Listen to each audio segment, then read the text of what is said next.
How to fix iPhone is findable. All right guys, तो आपके iPhones में कुछ इस तरीके की प्रॉब्लम समटाइम देखने को मिलती हैं कि आप काफ़ी टाइम से अपने आईफोन्स को चार्जिंग पर सेट रखते हैं, बट वहाँ पे एक ऑप्शन देखने को मिलती है that is iPhone is findable but it's not turning on, right.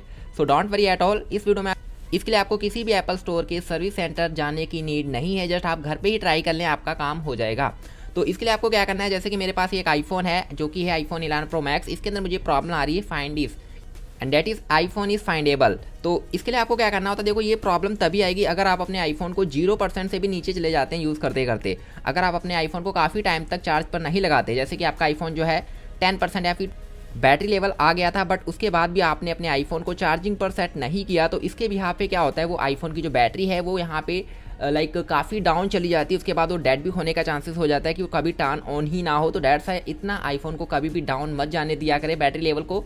जैसे ही आपका आईफोन यहाँ पे 10% या फिर 5% के बिलो जाने लगे तो आप इमीडिएटली उसको चार्जिंग पे सेट किया करें, क्योंकि इसके बाद जो आईफोन की बैटरी होती है वो ठंडी हो जाती है, डेट्स वो वहाँ पे काफ़ी टाइम लेती है चार्ज होने में, फिर जाके कहीं वो टर्न ऑन होती है। तो इट्स बेटर कि आप ऐसी सिचुएशन आने ही ना दें, इससे पहले ही आप अपने आईफोन को चार्जिंग पे सेट कर लिया करें।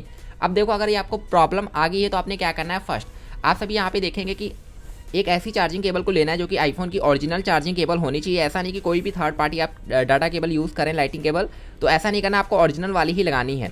और दूसरी चीज़ ये है कि आपको एटलीस्ट यहाँ पे 10 मिनट तक अपने आईफोन को चार्जिंग पर लगा कर रखना है।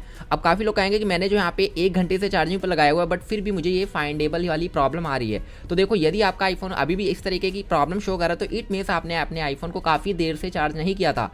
तो ये जो है फुली चार्ज होगा या फिर थोड़ा जो है यहाँ पे 10 या फिर 20% तक चार्ज होगा, फिर जाके टर्न ऑन होगा।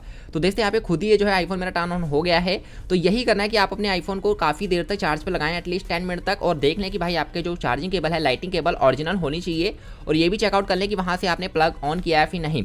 ठीक है, तो ये चीज़ जो है देख लेना कि कई बार ये डस्ट हो जाती है, यहाँ से आप क्लीन कर लेना इसको, आप जो है थोड़ा सा लाइक यहाँ पे इस तरीके साफ कर लेना, किसी कपड़े के ऊपर इस तरीके साफ कर लेना। ये जो चार्जिंग पोर्ट्स खराब हो जाते हैं, चार्जिंग नहीं, पावर नहीं जाती इसके पास, तब भी आपको ये वाला इशू आ सकता है। तो बस आप अपने आईफोन को 10 मिनट या फिर 15 मिनट तक चार्ज पर लगाएं। अगर फिर भी नहीं होता तो मैं आपको एक सोल्यूशन बता देता हूं, जैसे कि फॉर एग्जांपल के लिए मेरे पास ये आईफोन है, राइट। तो सबसे पहले मैं इसको जो है स्विच ऑफ कर देता हूं, आपको मैं बता देता हूं कैसे आपने टर्न ऑन करना है, ठीक है। तो इसको जो मैंने स्विच ऑफ कर दिया, देखो आपको क्या करना है, इसको इनेबल करने के लिए, टर्न ऑन करने के लिए सबसे पहले आपको क्या करना है, जो आपको volume up button and home button, ये जो है सॉरी ये वाली बटन, आपको दोनों को जो है इस तरीके से एक साथ प्रेस एंड होल्ड करके रखना है। तो चलो यहाँ पे प्रेस करना है आपको button, volume up button and ये वाली पावर बटन को होल्ड करके रखना है अब पूरा 20 सेकंड्स, राइट। तो देखते हैं यहाँ पे जो है मैंने वॉल्यूम अप बटन और यहाँ पे पावर बटन को एक साथ प्रेस करके रखना है। देखते हैं एप्पल लोगो आ चुका है, अब आप रिलीज़ कर दें। बस इतना करने के बाद दोस्तों आपकी जो प्रॉब्लम है ये सॉल्व आउट हो जाएगी, दैट्स ऑल। होप से वीडियो आपके लिए काफ़ी ज़्यादा हेल्पफुल होगी। यदि आपको कोई प्रॉब्लम्स आ रही है आईफोन के ऊपर तो प्लीज़ आप मुझे कमेंट करके पूछ सकते हैं। मिलते हैं नेक्स्ट वीडियो में। Thank you so much guys.